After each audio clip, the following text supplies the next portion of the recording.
ચાલો તો good evening. તો મિત્રો આજે આપણે તમે એવા છેલ્લા લેક્ચરની અંદર આપણે અલગ અલગ જે ચેપ્ટર છે એ ચેપ્ટરનો ગુણભાર કેટલો છે તે ઉપરાંત આપણે એ પણ જોયું કે આપણી જે પેપર સ્ટાઇલ છે એ પેપર સ્ટાઇલ કયા પ્રકારે પૂછાશે, એટલે કે આપણું પેપર જે છે સામાજિક વિજ્ઞાનનું એ બોર્ડની અંદર કઈ રીતે પૂછવામાં આવશે. એ ઉપરાંત આપણે એ પણ જોયું કે ભાઈ દરેક ચેપ્ટરની પોતાની એક આગવી વિશેષતા હોય છે અને આગવી વિશેષતા સાથે ચેપ્ટરનો આપણે અભ્યાસ કરતા હોય છે. તે ઉપરાંત પણ આપણે કેટલાક અગત્યના પ્રશ્નોની ચર્ચા ગઈકાલે કરી ચૂક્યા છે. તો આજે આપણે હવે આપણા સામાજિક વિજ્ઞાન વિષયની અંદર જે આપણું પ્રથમ ચેપ્ટર છે એટલે કે સામાજિક વિજ્ઞાનની અંદર પહેલું ચેપ્ટર એટલે કે ભારતનો વારસો અથવા તો ભારતીય વારસો. તો આ જે ચેપ્ટર છે એ ચેપ્ટરની આજે આપણે અહીંયા શરૂઆત કરવા જઈ રહ્યા છે. સૌથી પહેલા આપણે આ ચેપ્ટરની અંદર શેનો અભ્યાસ કરવાનો છે તેની વાત કરીએ. જો જે વારસો છે એ વારસો આમ 4 ભાગમાં વહેંચાયેલો છે. જેમ કે આપણે વાત કરીએ પ્રાકૃતિક વારસો, ભૌતિક વારસો, જૈવિક વારસો અને સાંસ્કૃતિક વારસો. તો આપણે પ્રથમ ચેપ્ટરની અંદર 2 વારસાના પ્રકાર વિશે વાત કરવાના છે. પહેલો વારસો હશે પ્રાકૃતિક વારસો અને બીજો વારસો હશે સાંસ્કૃતિક વારસો. ત્યાર પછી આપણે આ ચેપ્ટરની અંદર આપણા જે ઐતિહાસિક વારસાના જે સ્થળો છે, ગુજરાતની અંદર આવેલા સ્થળો અને ભારતની અંદર આવેલા કેટલાક સ્થળો વિશે આપણે ચર્ચા કરીશું. ત્યાર પછી આપણા ભારત દેશની અંદર જે પ્રાચીન સમયમાં આવેલી કેટલીક વિવિધલક્ષી જે પ્રજાઓ છે, પ્રજાઓ વિશેની વાત પણ આપણે આ ચેપ્ટરની અંદર કરવાની છે. તો ખૂબ સારી રીતે આપણે અભ્યાસ કરવાના છીએ અને હવે પછી આપણે આપણો સમય બગાડશું પણ નહીં ને બને ત્યાં સુધી ક્લાસને શાંતિ જાળવવાનો પ્રયત્ન કરીશું. શું ક્લિયર? તો ચાલો વિદ્યાર્થી મિત્રો, આજે આપણે શરૂ કરીએ. આપણું પ્રથમ ચેપ્ટર છે એટલે કે ભારતનો વારસો.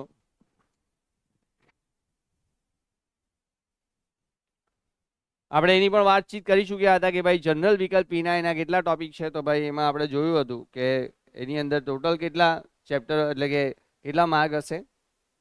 તો ભાઈ 3 ગુણનું એ ચેપ્ટર છે અને જનરલ વિકલ્પ સહિત એમાં કેટલા માર્કનું હોય છે, 5 ગુણનો એનો સમાવેશ થાય છે. બીજી એક વસ્તુ, આવનારા સમયની અંદર બોર્ડની પદ્ધતિઓમાં કંઈ ફેરફાર થાય તો ચેપ્ટરના ગુણભારમાં પણ ફેરફાર થઈ શકે, પણ એટલો વિશેષ ફેરફાર થશે નહીં. એટલે મેં તમને કાલે જે ચેપ્ટર કહ્યા હતા કે ભાઈ પરીક્ષાલક્ષી તૈયારી કરવા માટે આપણે કયા ચેપ્ટર ઇમ્પોર્ટન્ટ છે 5, એ પણ મેં તમને કહ્યું હતું. મીડિયમ વાઇઝ આપણે કઈ રીતે આપણે અલગ વાત કરી શકીએ કે કયા ટોપિકની અંદર આપણે વધારે ચર્ચા કરી શકીએ એના વિશે પણ આપણે ખાલી ચર્ચા કરી ચૂક્યા છે. ચાલો હવે આપણી પ્રસ્તાવના વિશે વાત કરીએ. તો જુઓ કે ભારત એક પ્રાચીન સંસ્કૃતિ ધરાવતો દેશ છે. પ્રાચીન એટલે કે બહુ જૂની સંસ્કૃતિ ધરાવનારો દેશ છે અને આ માહિતી જે છે આપણને એ માહિતી આપણને આપણો પ્રાચીન સમયનો એક ગ્રંથ એટલે કે વિષ્ણુ પુરાણ ગ્રંથ, આ વિષ્ણુ પુરાણ ગ્રંથની અંદરથી આપણને ભારતની પ્રાચીન સંસ્કૃતિ વિશેની માહિતી પ્રાપ્ત થતી હોય છે. ધ્યાન રાખજો, બોર્ડમાં પૂછાયેલો પ્રશ્ન છે કે ભારતના કયા પ્રાચીન ગ્રંથમાંથી, તો ભાઈ કયો ગ્રંથ આવશે? વિષ્ણુ પુરાણ. એ ગ્રંથની અંદરથી આપણને ભારતની સંસ્કૃતિ વિશેની માહિતી પ્રાપ્ત થાય છે. આ સંસ્કૃતિ અંદર અહીંયા એક શ્લોક છે, ઉત્તર સમુદ્રસ્ય હિમાદસ્યવ દક્ષિણમ વર્ષ તદ ભારત નામ ભારતી યત્ર સતી. એનો અર્થ એ છે કે ભાઈ સમુદ્રની ઉત્તરે, તમે જુઓ ભારતનો જ્યારે તમે નકશો જોશો ને ત્યારે તમને ખ્યાલ આવશે કે ભારતનો દક્ષિણ ભાગ છે. ભારતના દક્ષિણ ભાગમાં કયો મહાસાગર આવેલો છે? હિન્દ મહાસાગર આવેલો છે. હવે આ હિન્દ મહાસાગરની ઉત્તરે એટલે કે સમુદ્રની ઉત્તરે, અને આપણને એ પણ ખ્યાલ છે કે ઉત્તર ભારતની એટલે કે ભારતની ઉત્તરે કયો પર્વત આવેલો છે? હિમાલયની પર્વતમાળા આવેલી છે. હિમાલયની દક્ષિણે આવેલા સ્થળનું નામ શું છે? ભારત વર્ષ છે. જેના સંતાનો એટલે કે આપણે એના શું છે? સંતાનો છે. અને આપણે એના સંતાનો એટલે કે આપણે કયા નામે ઓળખાઈએ છીએ? ભારતીયના નામે ઓળખાઈએ છીએ. આપણે એક ભારતીય વ્યક્તિઓ છે. આપણે આપણી જે દરરોજની પ્રતિજ્ઞા બોલીએ છીએ કે ભારત મારો દેશ છે, હે ને? બોલીએ ને? યાદ છે ને બધાને? હા, એમ યાદ હોવું જોઈએ, બરાબર છે. પ્રતિજ્ઞા તો આપણે સવારના દરરોજ બોલીએ છીએ. આમ ભારતમાં શુભ કાર્ય પ્રારંભે લેવાતા સંકલ્પોમાં ભારતને અલગ અલગ નામે ઓળખવામાં આવે છે, જેમ કે ભાઈ ભારત વર્ષ, ભરતખંડ, જંબુદ્વીપ અને આર્યવ્રત. જો ભારત વર્ષ એટલા માટે કે ભારત એક પ્રાચીન સમયથી એટલે કે હિન્દુસ્તાનના નામે પણ ઓળખવામાં આવતું. આપણે એવું માનીએ છીએ કે ભાઈ આપણા ભારત દેશનું જે નામ છે એ અયોધ્યાના રાજા જે રામ હતા, રામ ભગવાન, એમના ભાઈ જે ભરત હતા, એમના નામ ઉપરથી આપણા દેશનું નામ પાડવામાં આવ્યું હતું. તે ઉપરાંત ભરતખંડ, જંબુદ્વીપ અને આર્યવ્રત. આર્યવ્રત એટલા માટે કારણ કે આપણે એવું માનીએ છીએ કે ભારતની સૌથી પ્રાચીન નિવાસી પ્રજા કઈ છે? આર્ય છે. પણ એ વાત ખોટી છે. આપણા ભારત દેશમાં આર્યો પહેલા પણ બીજી 6 પ્રજાતિઓ આવીને વસી હતી અને એના વિશેની માહિતી પણ આપણે આ ચેપ્ટરમાં મેળવીશું. જેની પૂર્વ, પશ્ચિમ અને દક્ષિણ ત્રણેય દિશાઓમાં સમુદ્ર છે. દક્ષિણમાં હિન્દ મહાસાગર, પશ્ચિમની અંદર વાત કરીએ તો અરબ સાગર અને પૂર્વની વાત કરીએ તો બંગાળની ખાડી આવેલી છે. એટલે કે જેની ત્રણેય બાજુએ શું આવેલો છે? સમુદ્ર આવેલો છે. અને ઉત્તરે શું આવેલો છે? હિમાલયની ગિરિમાળા આવેલી છે. એની કુદરતી સીમાઓ ધરાવતો આપણો દેશ છે. આપણા દેશની સમૃદ્ધિથી આકર્ષાઈને ધોરણ 9 ની અંદર આપણે બધા ભણ્યા હતા પહેલા ચેપ્ટરની અંદર કે ભાઈ ભારત દેશ એક વેપારી પ્રજા તરીકે જાણીતી હતી અને આ વેપારી પ્રજા સાથે વેપાર કરવા માટે ઘણી બધી પ્રજાઓ વિદેશથી ભારતમાં આવીને આકર્ષાયેલી જોવા મળી. જેમાં સૌથી પહેલા વિદેશમાંથી આવેલી પ્રજા કઈ હતી? પોર્ટુગીઝ લોકો હતા. ત્યાર પછી ડેનિશ, ડચ, વલંદાઓ, ફિરંગીઓ જે કંઈ પણ ભારતમાં આવી એ પ્રજાઓ સમય જતા ભારતની અંદર આવીને વેપાર કરવાની શરૂઆત કરી અને ભારતીય સંસ્કૃતિના મહાનંદમાં ભળી ગઈ. આ આદાન પ્રદાનની પરસ્પર પ્રક્રિયા દ્વારા દેશમાં અનેક પરિવર્તનો જોવા મળ્યા છે. એ રીતે અનેક પેઢીમાંથી બીજી પેઢીમાં આપણા વારસાનું શું થતું ગયું? હસ્તાંતરણ થતું ગયું. એટલે કે આપણે આપણો વારસો બીજાને આપ્યો, બીજાએ ત્રીજાને આપ્યો અને ત્રીજાએ ચોથાને આપ્યો. હવે વારસાની વ્યાખ્યા શું થઈ તે સમજો. બહુ સીધી ભાષામાં તમને સમજાવી દીધું કે એક પેઢીએ બીજી પેઢીને આપ્યું અને બીજી પેઢીએ ત્રીજી પેઢીને આપ્યું. એટલે કે પેઢી દર પેઢી, પેઢી દર પેઢી જીવનમાં જે કંઈ પણ અમૂલ્ય ભેટ મળે છે તેને આપણે શું કહીએ છીએ? વારસો કહીએ છીએ. છે કે અઘરું? પેઢી દર પેઢી જીવનમાં જે કંઈ પણ અમૂલ્ય ભેટ સોગાદ પ્રાપ્ત થાય છે તેને આપણે શું કહીએ? વારસો કહીએ. ક્લિયર? સમજ પડી ગઈ બધાને? અને તેના સાતત્યપૂર્ણ વિકાસ થયેલો જોવા મળ્યો. ભારતનું સ્થાન અને વિસ્તાર. ભારતમાં સ્થાન, કદ અને વિસ્તાર વિશે ધોરણ 9 માં આપણે અભ્યાસ કરી ચૂક્યા છે કે ભાઈ ભારતની જો સ્થાનની દ્રષ્ટિએ વાત કરીએ ને તો ભારતનું સ્થાન વિશ્વમાં 7મા ક્રમે આવે છે સ્થાનની વિસ્તારની દ્રષ્ટિએ. અને જો વસ્તીની દ્રષ્ટિએ વાત કરીએ તો ભારતનું સ્થાન બીજા ક્રમે આવે છે. કયા ક્રમે આવે છે? બીજા ક્રમે. શું ક્લિયર?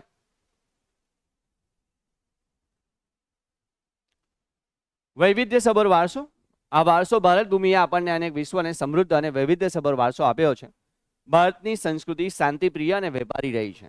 આપણને બધાને જ ખ્યાલ છે કે ભારતીય લોકો પ્રથમ એટલે કે પ્રાચીન સમયથી જ વેપાર માટે ખૂબ જાણીતા હતા અને આ વેપાર આપણા ભારત દેશમાં તમને ખ્યાલ છે કઈ કઈ વસ્તુઓનો ચાલતો? મરી મસાલા, તેજાના સૂત્રા કાપડ, મલમલનું કાપડ, ઢાકાની મલમલ, બરાબર.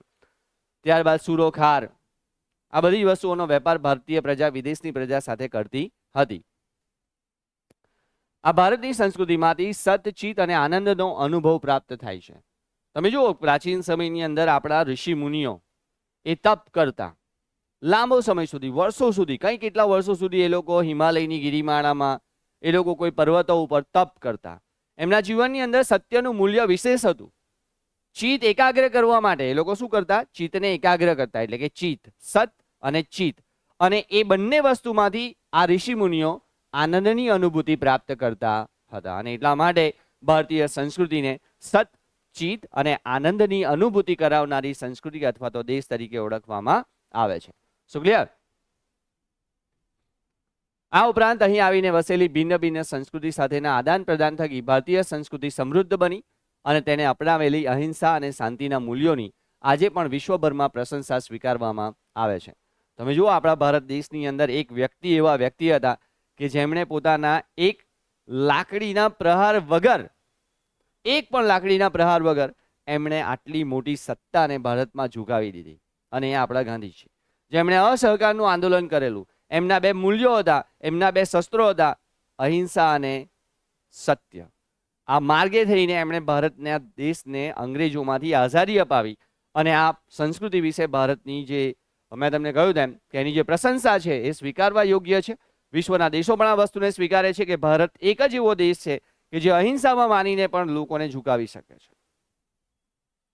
સિંધુ ખીણની સંસ્કૃતિના લોકોથી શરૂ કરીને આજ દિન સુધીના લોકોને ભારતને પોતાની બુદ્ધિ, આવડત, શક્તિ અને કલા કૌશલ્ય દ્વારા આજે સમૃદ્ધ બનાવ્યું છે.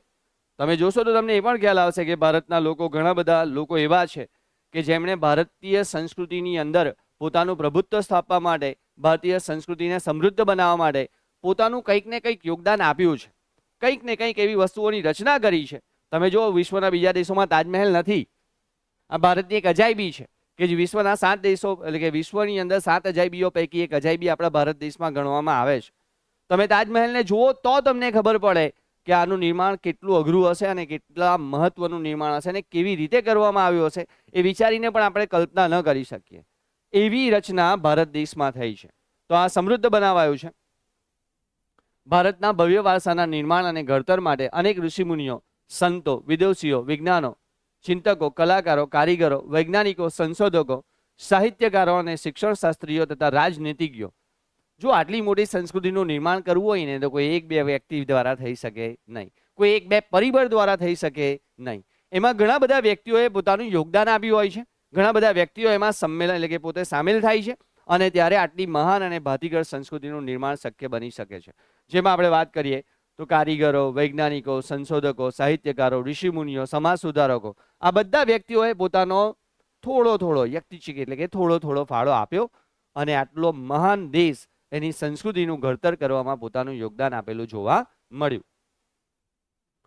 તેમના ધર્મ, શાસ્ત્ર અને કે શાસન શૈલી, ભાષા, કલા, ચિત્ર, બોલી, પહેરવેશ, રીતિ રિવાજો વગેરે ભારતને મળ્યા છે. આમ ભારતમાં ભાતીગળ સંસ્કૃતિનું નિર્માણ થયેલું જોવા મળ્યું. શું ક્લિયર? એટલે સુધી કોઈને કઈ તકલીફ છે? પાક્કું ખ્યાલ આવે છે?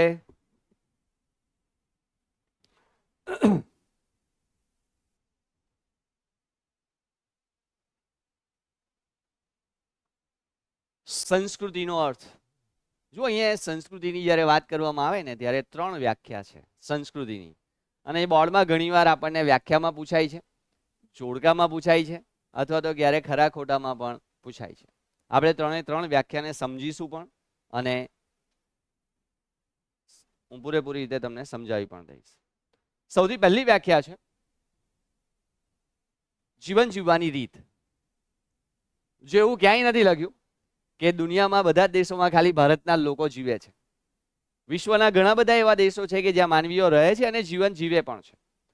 પણ અહીંયા એટલા માટે આવું લખવામાં આવ્યું છે કે દુનિયાના દેશોના લોકોને સાચી જીવન જીવવાની જે પદ્ધતિ છે, જીવનમાં કઈ વસ્તુ મહત્વની છે, એની સાચી જે ઓળખ છે એ ઓળખ કોણે પૂરી પાડી છે? ભારતીય લોકોએ પૂરી પાડી છે. અને એટલા માટે કહેવાય છે કે સાચી જીવન જીવવાની જે રીત છે એ કઈ સંસ્કૃતિએ આપી છે? ભારતીય સંસ્કૃતિએ આપી છે. અને એટલા માટે સંસ્કૃતિની પ્રથમ વ્યાખ્યા શું થાય છે? જીવન જીવવાની રીત. સો નાઉ ક્લિયર? પહેલી વ્યાખ્યા ગઈ જીવન જીવવાની રીત. આ સમાજમાં કાળક્રમે બદલાતા સંજોગો અનુસાર જનજીવનમાં આવતા પરિવર્તનો, સુધારા થયા. સામાજિક નીતિ, રીતિ ઇત્યાદિ ભિન્ન ભિન્ન સમાજોની સંસ્કૃતિ બની. બીજી વ્યાખ્યા છે સંસ્કૃતિ એટલે માનવ મનનું ખેડાણ. તમે જુઓ, આપણે એક માનવી છે, આપણું મન છે, આપણું હૃદય છે, અને હૃદયની અંદર ઘણી બધી ઉર્મિઓ હોય છે, ઘણા બધા ભાવો હોય છે, અને એ ભાવને આપણે પ્રગટ કરીએ છીએ. અને એ ભાવને જ્યારે પ્રગટ કરીએ છીએ ત્યારે એમાંથી કંઈક ને કંઈક નવીન વસ્તુઓનું નિર્માણ થતું હોય છે. એટલે કે જ્યારે પણ આપણે કોઈ નવીન વસ્તુ કરીએ છીએ ત્યારે સૌથી પહેલા આપણા મગજની અંદર એનો વિચાર ઉત્પન્ન થાય છે, અને એ વિચાર જ્યારે કોઈ વસ્તુનું નિર્માણ બને છે ત્યારે એ શું બની જાય છે? સંસ્કૃતિ બની જાય છે. અને એટલા માટે એની બીજી વ્યાખ્યા ગઈ છે માનવ મનનું ખેડાણ. સો ધેટ ક્લિયર? ત્રીજી વ્યાખ્યા છે માનવ સમાજની ટેવો, મૂલ્યો, આચાર વિચાર, ધાર્મિક પરંપરાઓ, રહેણી કરણી જીવનને ઉચ્ચતમ ધ્યેય સુધી લઈ જનારા આદર્શોનો સરવાળો છે એમ આપણે કહી શકીએ. આપણે ઘરમાં રહેતા હોઈએ, આપણા ઘરમાં આપણા પિતા હોય તો આપણા પિતા કોઈ દિવસ એવી ઈચ્છા રાખે કે મારો છોકરો મોટો થઈને ડોન બની જાય? કોઈ માતા પિતા એવી ઈચ્છા રાખે કે મારો છોકરો મોટો થઈને ચોર બને? ના, એવી ઈચ્છા રાખે? કોઈના તો એવી રાખતા છે ભાઈ? નથી રાખતા ને. શેની ઈચ્છા રાખે? શેની ઈચ્છા રાખે? તો ભાઈ આપણામાં મૂલ્યોનો વિકાસ થાય. હવે મૂલ્યો એટલે કયા? સત્ય બોલવું, નીડર થવું, આ બધા મૂલ્યો છે આપણા જીવનના. અને આ મૂલ્યો આપણામાં સારી રીતે સિંચન થાય તો આપણે એક ભવિષ્યમાં સારા નાગરિક બની શકીએ. આપણા આચાર વિચાર પણ કેવા હોવા જોઈએ? સારા હોવા જોઈએ. આપણા વિચાર લોકો માટે કેવા હોવા જોઈએ? શુદ્ધ હોવા જોઈએ. ન કે મેં તો બોલ્યો બી નથી, તમે વિચારી બી લીધું કે સર શું કહેતા છે. આ વિચાર આપણા. ધાર્મિક પરંપરાઓ, જો આપણે ભારત દેશમાં રહીએ છીએ, હું નથી કહેતો કે, પણ દરેક વ્યક્તિનો કોઈક ને કોઈ ચોક્કસ ધર્મ તો હોય જ છે. અને દરેક ધર્મની પરંપરાઓ પણ હોય છે, રીતિ રિવાજો પણ હોય છે, ઉત્સવો પણ હોય છે. તો એ અનુસાર એ પોતાનું જીવન જીવતો હોય છે. રહેણી કરણી અને જીવનને ઉચ્ચતમ ધ્યેય સુધી લઈ જનારા આદર્શોનો એ શું છે? આપણે એને સરવાળો કહી શકીએ. 3 વ્યાખ્યા જોઈ. પહેલી વ્યાખ્યા જીવન જીવવાની રીત, બીજી વ્યાખ્યા માનવ મનનું ખેડાણ, અને ત્રીજી વ્યાખ્યા માનવ સમાજની ટેવ, મૂલ્યો, ધાર્મિક પરંપરાઓ, રહેણી કરણી, જીવનને ઉચ્ચતમ ધ્યેય સુધી લઈ જનારા આદર્શોનો આ શું છે? સરવાળો છે, જેને આપણે શું કહીએ? સંસ્કૃતિ તરીકે ઓળખાવીએ છીએ. શું ક્લિયર? મને બધું મોડે જ છે, એટલે હું તો મારી રીતના મોડે બોલ્યા જ કરા. તમારે અહીંયા બી ધ્યાન આપવાનું, મારી બાજુ બી ધ્યાન આપવાનું. મારે આમાં કઈ બહુ જોવાની જરૂરિયાત નથી. આ તો એટલા માટે કે કોઈ લાઈન રહી જવી જોઈએ નહીં. શું ક્લિયર? ભારતીય સંસ્કૃતિનો વારસો, આપણે આગળ જ વાત કરી ચૂક્યા કે વારસાની વ્યાખ્યા શું છે? પેઢી દર પેઢી જીવનમાં જે કંઈ પણ બહુમૂલ્ય વસ્તુ પ્રાપ્ત થઈ એને આપણે શું કહીએ છીએ? વારસો કહીએ છીએ. અને આ વારસો આપણને કોના તરફથી મળે? આપણા પૂર્વજો તરફથી. મારા દાદા મારા પપ્પાને આપે, મારા પપ્પા મને આપે. હું કોને આપીશ? મારી પેઢી નહીં, મારા પોયરાઓને આપવા. હા, એટલે જ ને. જો એને ખબર પડી ગઈ પેઢી કોને કહેવાય. હવે આ ફેર પડે ભાઈ, જો સમજો ને તો. હું મારા બાળકોને આપીશ અને એ એમના બાળકોને આપશે. એટલે અહીંયા શું થયું? વારસાનું હસ્તાંતરણ થયું. એકબીજાને આપણે પ્રદાન કર્યું, એકબીજાને આપણે આપતા ગયા, અને એટલા માટે શું થઈ ગયો? વારસો થઈ ગયો. શું થઈ ગયો? વારસો. આપણે કહીએ ને, ઘણા લોકો એમ, ઘણા લોકો પાસે બહુ પૈસા હોય તો એને વારસામાં મળેલું, એમ એના બાપે આપેલું, એના દાદાએ આપેલું, એના કાકાએ આપેલું, મામાએ આપેલું, જે એને આપણે શું કહીએ? વારસો કહીએ. ભારતનો ઇતિહાસ હજારો વર્ષો પુરાણો છે. શાળાકીય અભ્યાસમાં લેવાતી દૈનિક પ્રતિજ્ઞામાં પણ આપણે હું મારા દેશને ચાહું છું, તેના સમૃદ્ધ અને વૈવિધ્યપૂર્ણ વારસાનો મને ગર્વ છે. હે ને ગર્વ? પણ એટલો બધો ગર્વ કે આપણે ઘણા એટલા બધા હલકી જાતિના, ઘણા એટલા બધા હલકા માણસો કે આ પ્રતિજ્ઞા બોલાતી હોય ને ત્યારે ઊભા થવા માટે પણ તૈયાર નહીં હોય. રાષ્ટ્રગીત ચાલતું હોય ને તો ઊભા થવા માટે પણ તૈયાર હોતા નથી. આપણને આપણા દેશ માટે એટલું ગૌરવ હોવું જોઈએ, આપણને દેશ માટે એટલી લાગણી હોવી જોઈએ કે જ્યાં નેશનલ એન્થમ વાગતું હોય તો ત્યાં આપણી ફરજ સમજીને આપણે એને માન સન્માન આપીને આપણી જગ્યા ઉપર ઊભા થઈએ. આ જીવનમાં યાદ રાખજો. હું તો એટલું બધું આમાં માનું ને, ખાતો હોય ને તો ખાતા ખાતા બી ઊભો થઈ જાઉં. હા, હકીકત કહો, ખાતા ખાતા બી ઊભો થઈ જાઉં. મારા દેશ માટે તો મને એટલું સન્માન છે જ ને, એટલું રાખા બી. ભલે લાકડી લઈને ઊભું થવાતું હોય, એક સમય એવો આવે તો બી ઊભો તો થવાય. હા ભાઈ, એ મારી ફરજમાં છે. આ વારસાનો મને ગર્વ છે. આ સમૃદ્ધ વારસો એટલે કે ભારતનું સમગ્ર વિશ્વને પૂર્ણ માનવ જીવન રહસ્યનું પ્રદાન એમ કહી શકાય. આ વારસાના નીચે દર્શાવેલા 2 વિભાગોમાં વહેંચી શકીએ. હવે આપણે આ વારસાને કેટલા વિભાગમાં વહેંચી શકીએ? 2 ભાગમાં. હું બંને વારસાની વ્યાખ્યા વિશે વાત કરીશ, પરંતુ તેની સાથે આજે આપણે બીજા 2 વારસાની પણ વાત કરશું જ. એટલા માટે કે તમારા માઇન્ડમાં અત્યારે ક્લિયર થઈ જવું જોઈએ. ત્રીજો વારસો હશે જૈવિક વારસો, અને ચોથો વારસો હશે ભૌતિક વારસો. હવે જોજો, આ 2 વારસો પ્રકરણ નંબર 2 માં આવશે. શેમાં આવશે? પ્રકરણ નંબર 2 માં. અને આ પ્રકરણ નંબર 1 માં. હવે વિગતે પહેલા આપણે એની અભ્યાસ કરીએ તે પહેલા એની વ્યાખ્યા આપણા મગજમાં ક્લિયર થઈ જવી જોઈએ, તો આપણને એમાં કઈ સમજ પડશે. અને હું જેવી વ્યાખ્યા તમને સમજાવી દઈશ, પછી તમને એના ઉદાહરણ હું મોઢે પૂછીશ ને તો પણ તમને આવડી જશે. તમે ક્યારે ભૂલશો પણ નહીં. તમે જુઓ, આપણી આજુબાજુ ઘણા બધા જંગલો આવેલા છે, પહાડો આવેલા છે, લેન્ડસ્કેપ, બરાબર, ભૂમિ દ્રશ્યો. આપણી આજુબાજુ ઘણા બધા પ્રાણીઓ પણ રહે છે. આ પ્રાણીઓમાંથી, આ જંગલોમાંથી, આ લેન્ડસ્કેપમાંથી એટલે કે ભૂમિ દ્રશ્યોમાંથી આપણે કંઈક ને કંઈક મેળવ્યું છે. એ નદી હોય, વનસ્પતિ હોય, પહાડો હોય, પુષ્પો હોય, ઝરણાઓ હોય કે સરોવર હોય, આ બધી જ વસ્તુ આપણને કોણે આપી છે? પ્રકૃતિએ આપી છે. કોણે આપી છે? પ્રકૃતિએ, એટલે કે કુદરતે આપી છે. અને આ કુદરતમાંથી મળેલી વિવિધ વસ્તુઓનો આપણે આપણા વિકાસ માટે શું કરીએ છીએ? ઉપયોગ કરીએ છીએ. જેમ કે નદીઓમાંથી આપણે વિવિધ વસ્તુઓ મેળવી, નદીઓને આપણે પરિવહન માટે ઉપયોગ કરી, નદીઓમાંથી આપણે પીવાનું પાણી, ખેતી માટેનું પાણી, ઉદ્યોગો માટેનું પાણી મેળવ્યું. તો પ્રકૃતિમાંથી આજે નદી મળી હતી એનો આપણે ઉપયોગ કર્યો કે ન કર્યો? કર્યો. શેના માટે? વિકાસ માટે.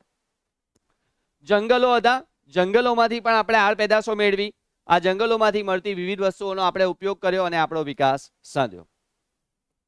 તમે જુઓ, પ્રકૃતિમાંથી મળતા જેટલા કંઈ પણ જળ અને ચેતન તત્વો છે એ તત્વોનો આપણે ઉપયોગ કર્યો છે. શેના માટે? આપણા વિકાસ માટે.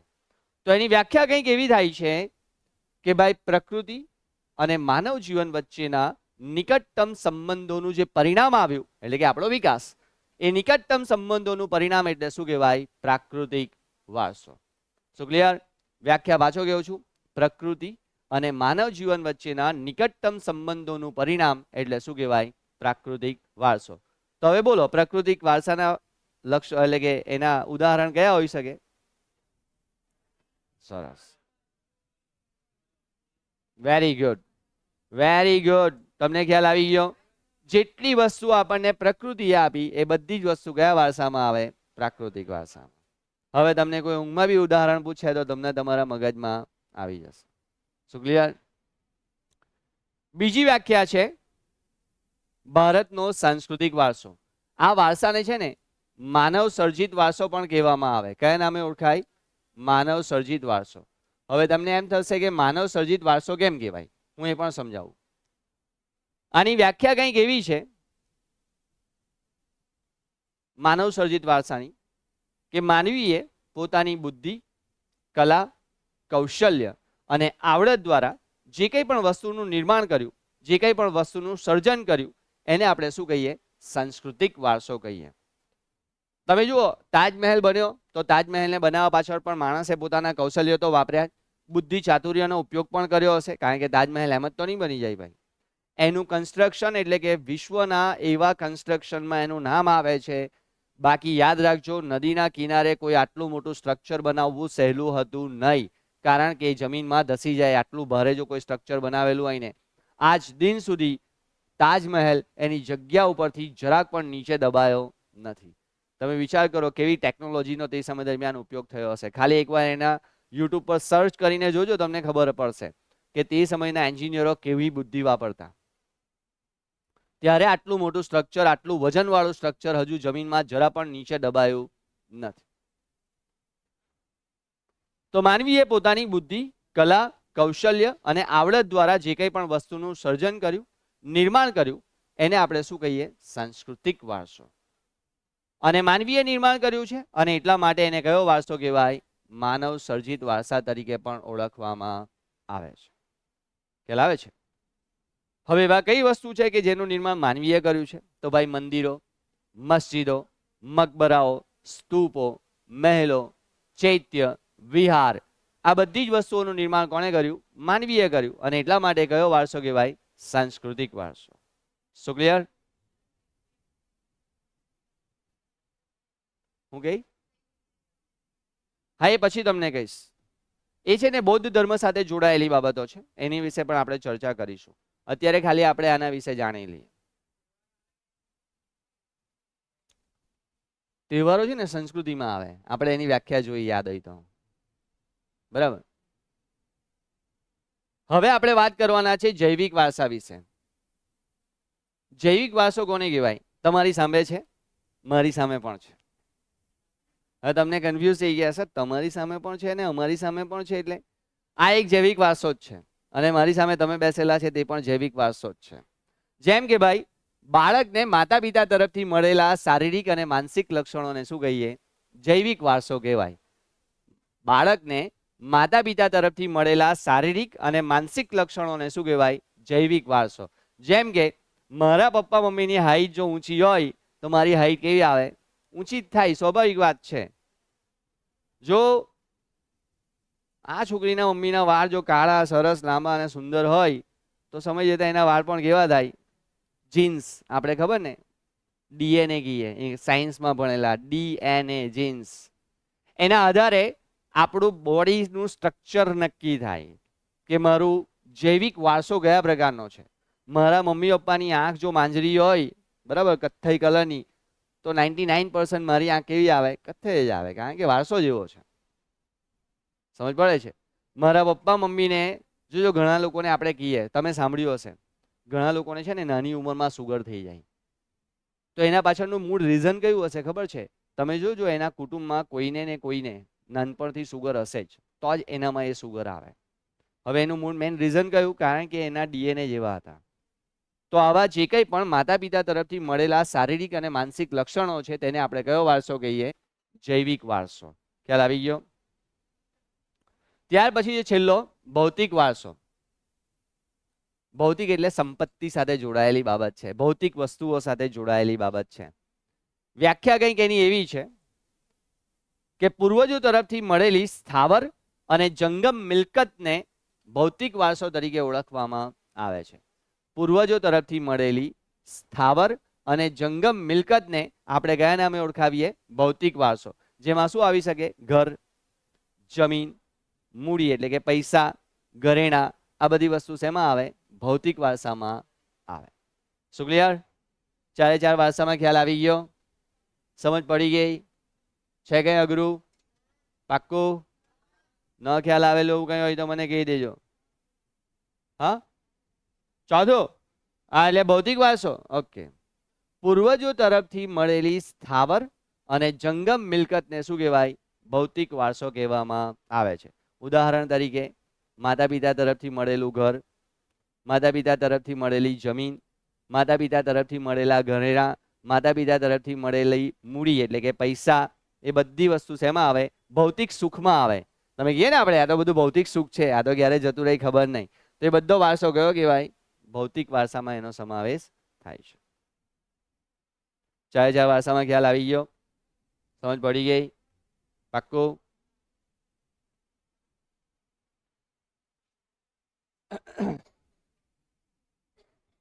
ભારતનો પ્રાકૃતિક વારસો, હવે આપણે એના વિગતે વાત કરીશું. જો મેં તમને વ્યાખ્યા સમજાવી દીધી, એના ઉદાહરણ આપી દીધા, એટલે તમારા માટે આ ટોટલી થોડું અઘરું જે હતું એ તમારા માટે ક્લિયર થઈ ગયું. હવે તમને આમાં કંઈ બહુ તકલીફ પડશે નહીં. પ્રકૃતિ, પર્યાવરણ અને માનવ જીવન વચ્ચેના નિરંતર સંબંધોના પરિણામે નિકટતમ સંબંધોનું પરિણામ, આટલું યાદ રાખજો, બહુ વધારે લાંબામાં પડતા નહીં, એ સાચું જ હશે. બરાબર છે? પરિણામ એટલે શું કહેવાય? પ્રાકૃતિક વારસો. પ્રાકૃતિક વારસો એ કુદરતની દેન છે. મેં તમને પહેલા જ કહ્યું, કુદરતે આપણને આપેલું છે ને, એટલા માટે બધું શેમાં આવશે? કુદરતી એટલે કે પ્રાકૃતિક વારસામાં જેનો સમાવેશ થશે. ભારતનો પ્રાકૃતિક વારસો વિશિષ્ટ અને વૈવિધ્યસભર છે, જેમાં નદીઓ છે, પર્વતો છે, સરોવર છે, સાગર છે, લીલાછમ જંગલો છે, વિશાળ રણ પ્રદેશો છે, લીલા મેદાનો છે, રણ પ્રદેશ છે, આબોહવા છે, હવામાન છે. આ બધી જ વસ્તુ કે જે પ્રકૃતિએ આપી છે, જળવાયુ, ધરાતલ, પ્રાણી જીવન, વનસ્પતિ, આ ભૌતિક પરિસ્થિતિએ આપણને લેન્ડસ્કેપ એટલે કે વગેરે માહિતી આપણને એટલે કે એમાંથી મળી આવે છે. આપણા સૌ કુદરતના, આપણે બધા કોના સંતાન છીએ? કુદરતના સંતાન છીએ, કારણ કે કુદરતે આપણી રચના કરી છે. તો આમ પ્રકૃતિ એટલે કે આપણા આવાસ અને જીવનનું મૂળ સ્ત્રોત અથવા તો નિર્વાહ કહી શકીએ, કે જેના પર આપણે આપણું જીવન જીવીએ છીએ, આપણી જરૂરિયાતોને સંતોષીએ છીએ, અને આપણી જરૂરિયાતોને સંતોષીને આપણે આદરભાવ દ્વારા એના દ્વારા એટલે કે પ્રકૃતિ, પ્રાકૃતિક વારસાના વૈવિધ્યસભર પર્યાવરણમાં એટલે કે ઉગેલા લોક સાહિત્ય, લોક જીવન, વિવિધ કલા અને સાંસ્કૃતિક જીવન જોવા મળે છે. આપણા લોક સંગીત, તમે જોજો ઘણીવાર લોક સંગીતની અંદર સૌથી પહેલા લોક સંગીત કોને કહેવાય? કે જે પ્રાદેશિક વિસ્તારમાં વિકાસ પામેલું હોય. લગ્નના ગીતો શું કહેવાય? લોક સંગીત કહેવાય. ખબર ને? લગ્નના સમયે પેલી આજુબાજુ વાળી મીના કાકી, મીના ભાભી બધી ભેગી થઈને ગીત ગાતી હોય, એ લોક સંગીત કહેવાય. બરાબર? હા, પણ હવે તો લોક સંગીતો કાં જો, હવે તો એ લોકો સૈયારા તું હે ને, હા, હા તે લોકો તે મેં એ જ કીધું ને, મીના ભાભી ને મીના બધા લોકો દ્વારા જ એ બધું સર્જન પામેલું હોય. હા તો પ્રદેશમાં જ હોય ને. લોક સંગીત એટલે એક વસ્તુ યાદ રાખજો, જે તે પ્રાદેશિક વિસ્તારમાં જે તે ભાષામાં જ નિર્માણ પામે. જેમ કે તમે અહીંયા જશો ને આપણા સુરતમાં તો અહીંના લોકગીતો અલગ હશે, તમે બરોડા જશો ને તો ત્યાંના લોકગીતો પણ અલગ હશે. પ્રાદેશિક વિસ્તાર પૂરતા કેવા થતા જાય, બદલાતા જાય. સૌરાષ્ટ્રના લોકોના ગીત તમે સાંભળજો, તમને ખબર પડે.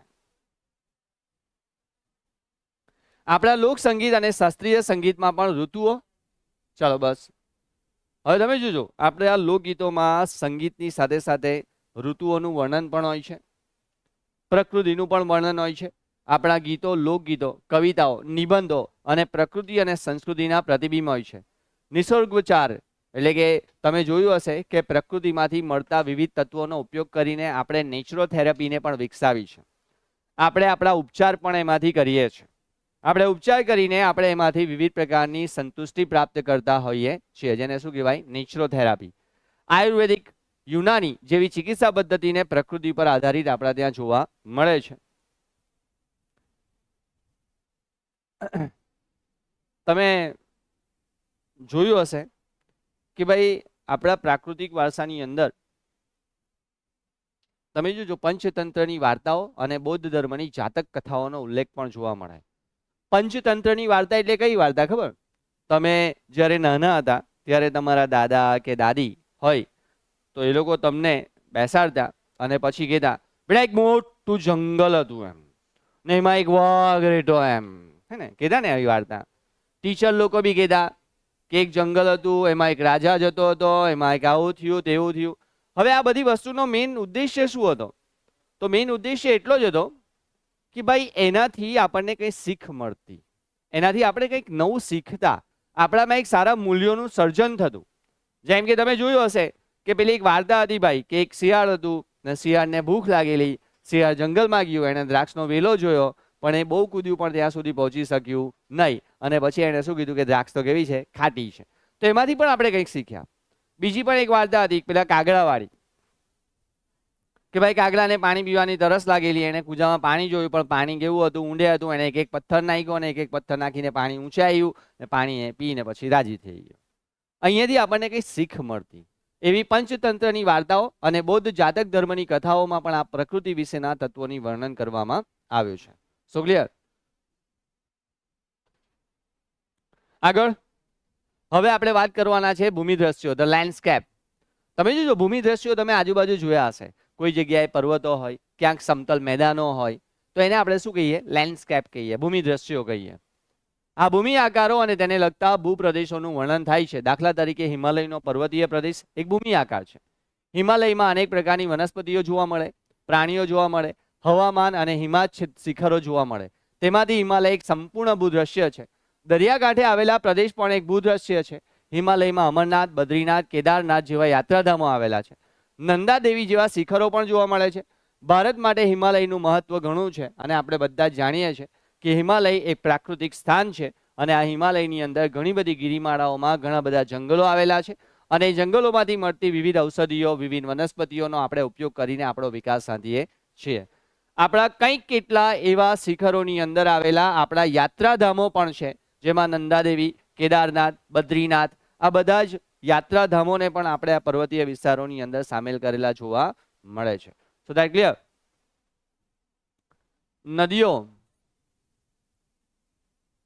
નદીઓને આપણે છે ને પ્રાચીન સમયથી લોકમાતા તરીકે ઓળખાવીએ. લોકમાતા એટલા માટે કારણ કે આ જે નદીઓ છે એ નદીઓએ આપણું સિંચન કર્યું છે. આ નદીઓએ આપણને આપણું પાલન પોષણ કર્યું છે. તમે જુઓ ભારતીય સંસ્કૃતિનો સૌથી પહેલો જે વિકાસ છે એ પણ બે નદીઓના કિનારે જ થયો, સિંધુ અને રાવી. કઈ નદીના કિનારે? સિંધુ અને રાવી નદીના કિનારે ભારતીય સંસ્કૃતિનો વિકાસ થયેલો જોવા મળ્યો હતો. આ સિંધુ અને રાવી નદીના કિનારે જ્યારે હડપ્પીય સંસ્કૃતિનો વિકાસ થયો તો પહેલાના સમયમાં માનવી જે હતો એ આદિમાનવ જેવું જીવન જીવતો, ભટકતું જીવન જીવતો. એને ખ્યાલ આવ્યો કે ભાઈ કાચું માંસ શેકીને ખવાય. પછી એને ખ્યાલ આવ્યો કે ભાઈ હવે ખેતી, અનાજ પણ આપણે ખાઈ શકીએ છીએ પેટને ભરવા માટે. તો એણે અનાજ માટે ખેતી તો કરવી જ પડે અને ખેતી કરવી હોય તો સૌથી પહેલી બે મહત્વનો પરિબળ જોઈએ. સૌથી પહેલું પરિબળ જમીન અને બીજું પરિબળ પાણી. જ્યાં પાણી અને જમીન સારી રીતે પ્રાપ્ત થતું હોય ત્યાં જ આપણે ખેતી કરી શકીએ. તો આવું ક્યાં બને? જ્યાં નદીના કિનારા હોય ત્યાં જ. અને એટલા માટે આર્ય સભ્ય એટલે કે સૌથી પહેલી જે પ્રાચીન સભ્યતા હતી, એ સભ્યતાના લોકોએ સૌથી પહેલા વસવાટ કરવાની શરૂઆત ક્યાં કરી? નદીના કિનારે કરી. ક્યાં કરી? નદીના કિનારે.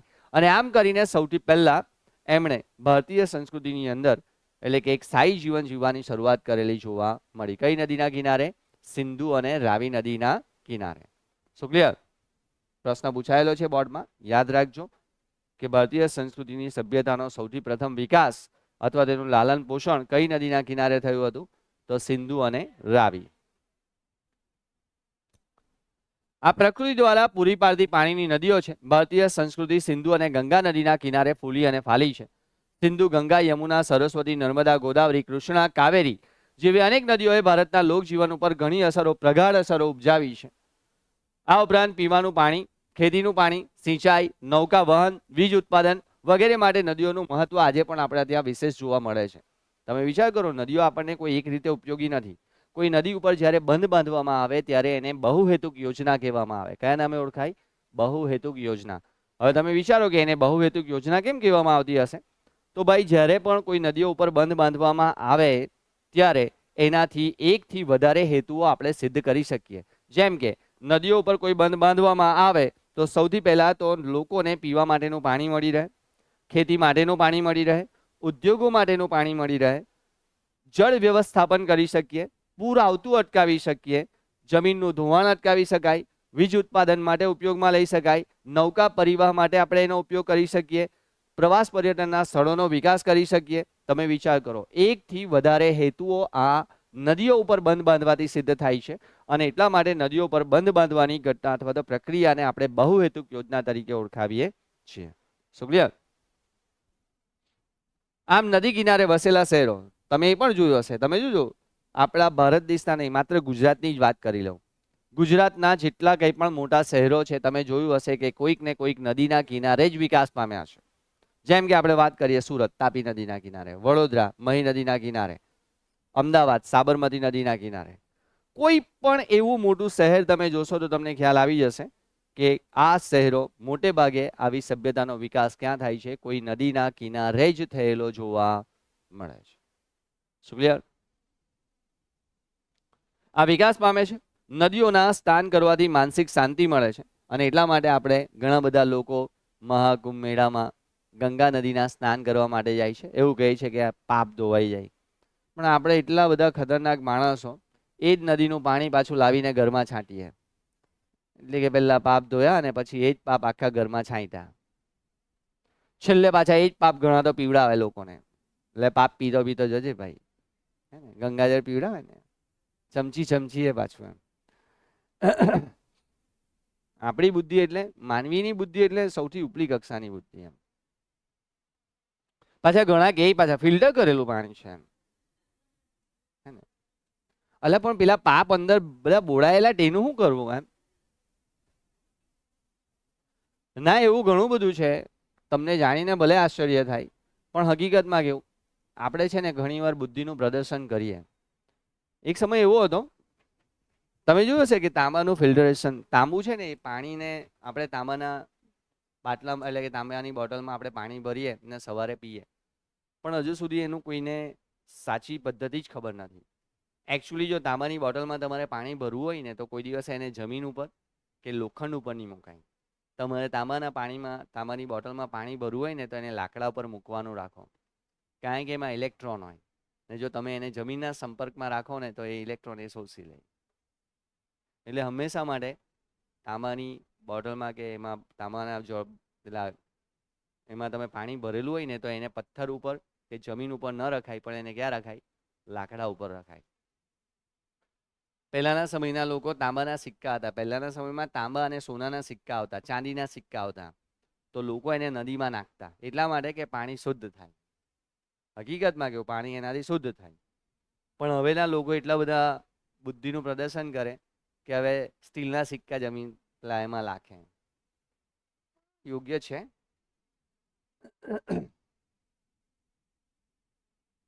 થોડુંક સમજો. આ રીતે નદીઓ ભારતના પ્રાકૃતિક અને સાંસ્કૃતિક વારસાનો મહત્વનો એક ભાગ બની જાય છે. તો આજે જે કંઈ પણ